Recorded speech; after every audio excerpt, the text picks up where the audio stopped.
दक्षता विधानसभा क्षेत्र अंतर्गत ईसीएल मुगमा एरिया के राजपुरा कोलियरी का कामकाज संयुक्त मोर्चा ने ठप कर दिया है।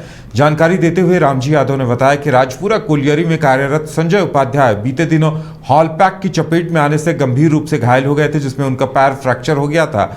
उनका जिस अस्पताल में इलाज चल रहा है वहां उनका अस्पताल प्रबंधन की तरफ से सही से देखभाल नहीं हो रही है, जिस कारण मांग है कि उन्हें बेहतर इलाज के लिए कहीं अच्छे अस्पताल में भर्ती कराया जाए। इसी को लेकर लोगों ने कामकाज ठप किया। इसी मामले को लेकर लोगों की वार्ता प्रबंधन के साथ भी हुई।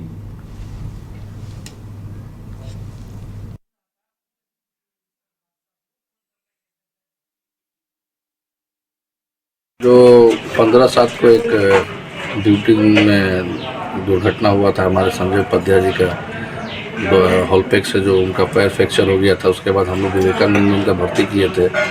उसका इलाज वहाँ सही नहीं हो रहा। उनके परिवार लोग से हम लोग का बातचीत कंटिन्यू है। कल रात में उनके बच्ची लोग से बात करने के बाद पता चला कि जो उनका इलाज हो रहा सही तरीके से नहीं हो रहा। तो आज हम लोग इस सेल पे अपना दबाव बना रहे हैं कि उनको बेहतर इलाज के लिए विवेकानंद से रेफ़र करके जो भारत का सबसे अच्छा हॉस्पिटल हो वहाँ ले जाया जाए और उनका इलाज सही तरीके से किया जाए, जिससे उनकी जान माल की रक्षा हो सके। हम लोग का यही डिमांड है। झारखंड स्टेट क्रिकेट एसोसिएशन के लाइफ मेंबर संजय दास के साथ कंट्री क्रिकेट क्लब के अध्यक्ष राजेश वर्मा की तरफ से अभद्र व्यवहार करते हुए देख लेने की धमकी दी गई है, जिसका ऑडियो क्लिप तेजी से वायरल हो रहा है। मामले की गंभीरता को देखते हुए झारखंड स्टेट क्रिकेट एसोसिएशन के प्रतिनिधि मंडल जमशेदपुर के जुगसलाई स्थित संजय दास के आवास पहुंचा और वस्तुस्थिति से अवगत हुआ। आपको बता दें कि रविवार को रांची में झारखंड स्टेट क्रिकेट एसोसिएशन के विंग कंट्री क्रिकेट क्लब के अध्यक्ष राजेश वर्मा और उपाध्यक्ष संजय पांडे ने बायलॉज में फेरबदल का प्रस्ताव झारखंड स्टेट क्रिकेट एसोसिएशन के सदस्यों के सामने उठाया, जिसका सदस्यों ने पुरजोर विरोध किया था। इसी से क्षुब्ध होकर कंट्री क्रिकेट क्लब के अध्यक्ष राजेश वर्मा ने झारखंड स्टेट क्रिकेट एसोसिएशन के लाइफ मेंबर संजय दास को फोन कर उनके साथ गाली गलौज करते हुए देख लेने की धमकी दी। जानकारी मिलते ही झारखंड स्टेट क्रिकेट एसोसिएशन के अध्यक्ष Sanjay Shah, country cricket club के उपाध्यक्ष संजय पांडे और कई सदस्यों के साथ जुगसलाई स्थित उनके आवास पहुंचे और मामले को सही पाया। जहां झारखंड स्टेट क्रिकेट एसोसिएशन के अध्यक्ष संजय शाह ने कहा कि इतने बड़े पद पर रहकर राजेश वर्मा की तरफ से जो हरकत की गई है उस पर संगठन पूरी तरह से गंभीर है। संजय दास की तरफ से जिस तरह की कार्रवाई की मांग की जाएगी, एसोसिएशन उसके लिए तैयार है। अब कल रात को जब मीटिंग ख़त्म हुई तो हम और मनोज भाई दोनों साथ ही आए और मनोज भाई को मैंने उनका घर छोड़ा, फिर मैं घर आया, गाड़ी अंदर किया। उसके बाद ऊपर में जाकर बैठ कर मजाक कर हंसी मजाक चल रही थी। मेरा मिसेस मेरा बेटा दोनों बैठा हुआ था। फिर इतना मनोज भाई का फिर फ़ोन आया कि कोई एक कप पेपर आपको देना। तो हम बोला जी ये घर। मनोज भाई भी आ गया तो हम लोग बैठ के हंसी मजाक कर रहे थे। इन बिटवीन में राजेश वर्मा जी का फ़ोन आया तो मैंने फ़ोन उठा लिया क्योंकि वो हमारा पुराने मित्र थे। तो मैंने फ़ोन उठा लिया। उनके साथ भी 30 साल से हमने काम किया। तो फिर फ़ोन उठाया, जैसे ही फ़ोन उठाया तो उन्होंने मुझे अश्लील भाषा का प्रयोग करना चालू कर दिया। तो मैंने बोला कि भाई क्या कर रहे हैं आप राजेश भाई, किसको बोल रहे हैं? बोले तुम तकाड़ी भी करने लगा। तो मैंने उनको बोला भाई राजेश भाई क्या कर रहे, क्यों ये सब दुरुपयोग कर रहे, शब्द का दुरुपयोग कर रहे भाई। तो उन्होंने सुनने का तो नाम ही नहीं लिया, कहते पता नहीं किस चीज़ में थे किस। और मैंने उनको ये भी बताया कि मैं व्यक्ति विशेष किसी के हम लोग अगेंस्ट में नहीं है। जो हम लोग कल वहाँ गए थे कि अगर एसोसिएशन के विपरीत कुछ काम हो रहा तो उसका विरोध करने गए थे। किसी के साथ में पर्सनल दुश्मनी तो है नहीं हमारी, भाई एसोसिएशन सबका है।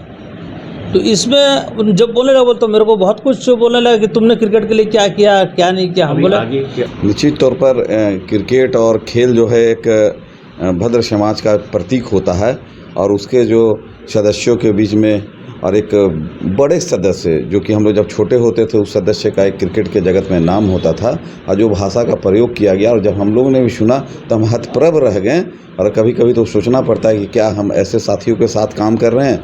अगर संजय जी के घर में तो लोगों ने सुना, अगर हमारे भी घर परिवार में सुनेंगे तो शायद वो लोग कल आपत्ति दर्ज करेंगे कि आप ऐसे लोगों के साथ कैसे रहते हैं। तो किसी परिस्थिति भी किस परिस्थिति में भी वो अपने आप को जस्टिफाई करें, ये क्यों दिया क्यों नहीं दिया, वो हमारे दोस्त हैं, दोस्ती के इसमें शब्दों का हमने प्रयोग किया। किसी भी परिस्थिति में ये अच्छी बात नहीं है।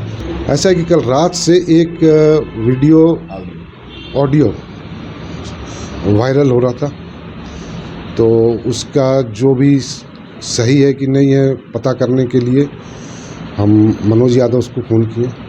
मनोज यादव बोले कि फैक्ट बात है। संजय जी से बात हुई, बोले जो इसमें बात है वो एक्चुअल बात ऐसे ही हुई है। तो फिर रात में हम लोगों ने डिसाइड किया कि संजय जी के साथ इनसे मिलेंगे, इनकी बात को सुनेंगे और जो भी इनका इच्छा होगा उसी के हिसाब से हम लोग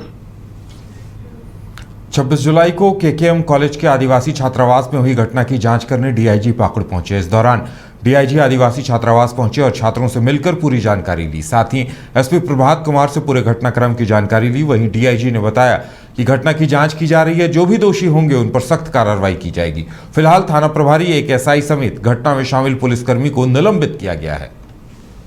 26 और 27 की रात्रि को जो घटना घटी थी, जिसमें हॉस्टल में पुलिस के द्वारा मैनहैंडलिंग की बात कही गई थी, तो उस संबंध में विस्तृत इंक्वायरी के लिए मैं यहाँ आया था और सभी पहलुओं पर हमने जांच भी किया है। और क्योंकि इसमें और भी कई पहलू हैं, तो सारे पहलुओं पर कुछ पहलू और ऐसे भी हैं जो अभी जांच के अंतर्गत है। लेकिन हाँ, जो इनिशियल जांच है, इनिशियल इंक्वायरी में जो कुछ पुलिस के द्वारा मैन हैंडलिंग की गई है, जो प्रॉपर एसओपी है, जो proper information, flow of information जिसको कहते हैं, वो नहीं दिया गया और उनके द्वारा मैन हैंडलिंग की शिकायत छात्रों द्वारा की गई। छात्रों का भी विस्तृत हमने खुद उनसे जा कर के बातचीत की है और उनके द्वारा उनकी जो शिकायत है उसको भी उस हर एक बिंदु पर जांच करने का प्रयास किया है। हजारीबाग के चौपारण के बघार में शराब माफिया ने वन विभाग पदाधिकारी के साथ मारपीट की है, साथ ही उनके ऊपर जानलेवा हमला किया है। माफिया ने ट्रैक्टर चढ़ाने की कोशिश की है। दरअसल वन विभाग पेड़ की कटाई पर कार्रवाई करने के लिए गया था। इसी दौरान घटना हुई। दरअसल हजारीबाग के चौपारण प्रखंड के बहघर में शराब माफिया देशी शराब बना रहे थे। शराब बनाने के लिए उन्होंने जंगल की लकड़ी की कटाई की थी। इसकी सूचना वन विभाग को मिली। वन विभाग कार्रवाई करने के लिए घटनास्थल पर पहुंची, जहां उनके साथ शराब माफिया ने गलत व्यवहार किया। जब उन्हें रोका गया तो शराब माफिया पदाधिकारी पर गाड़ी चढ़ाने की कोशिश करने लगा। जब गाड़ी रोकने की कोशिश की गई तो मारपीट की गई। उन्होंने कहा कि इसकी सूचना स्थानीय थाना को दी गई है। थाने ने कार्रवाई करते हुए गाड़ी जब्त कर ली है। घटना के बाद पदाधिकारी ने उत्पाद विभाग पर भी सवाल खड़े किए और कहा कि जंगल में अवैध शराब बनाई जा रही है और उत्पाद विभाग कार्रवाई नहीं कर रहा।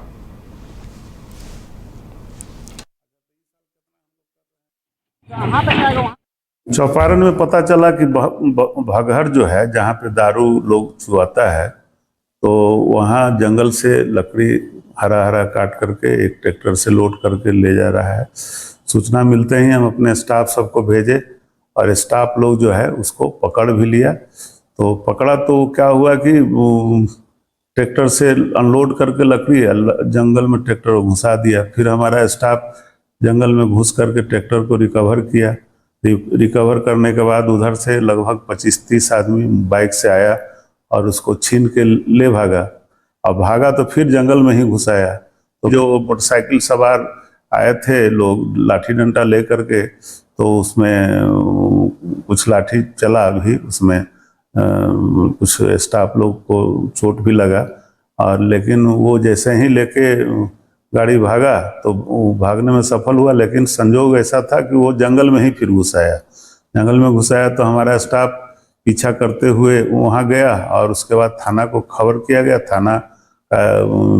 थाना वाला जब पहुँचा तो फिर हम लोग उसको ट्रैक्टर को जब्त करके प्रक्षेत्र कार्यालय चौपारण में लाने।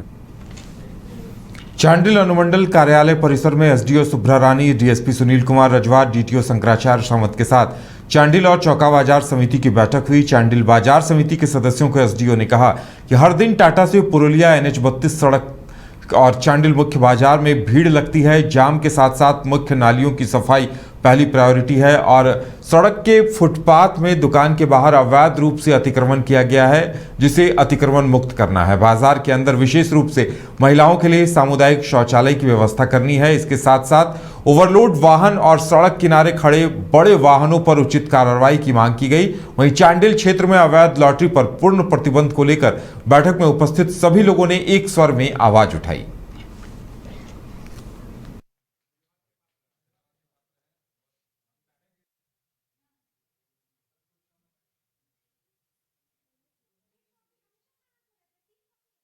मेरा तो बस एक ही अनुरोध रहेगा यहाँ की जनता से कि लॉटरी से हम लोग देख रहे हैं कि घर तबाह हो रहा है, और दूसरा चीज़ ये है कि हमारे राज्य में लॉटरी लीगल है ही नहीं, तो कोई भी चीज़ जो अवैध हो उसको आप सही तो ठहरा नहीं सकते हैं। तो अगर उसमें अगर आप किसी भी तरीके से संलिप्त हैं बेचने में, खरीदने में, लाने में, ले जाने में, तो आप भी उस दंड के भागी तो ज़रूर बनिएगा। तो मेरा बस एक ही अनुरोध है कि लॉटरी जब आपका घर इतना बर्बाद कर रहा है, गरीबों का इतना नाश कर रहा है, समाज के साथ समाज को इस गर्त पे ले जा रहा है, तो इसका बंद होना काफ़ी ज़रूरी है, और इसी को लेकर के हम लोगों ने कार्रवाई की थी।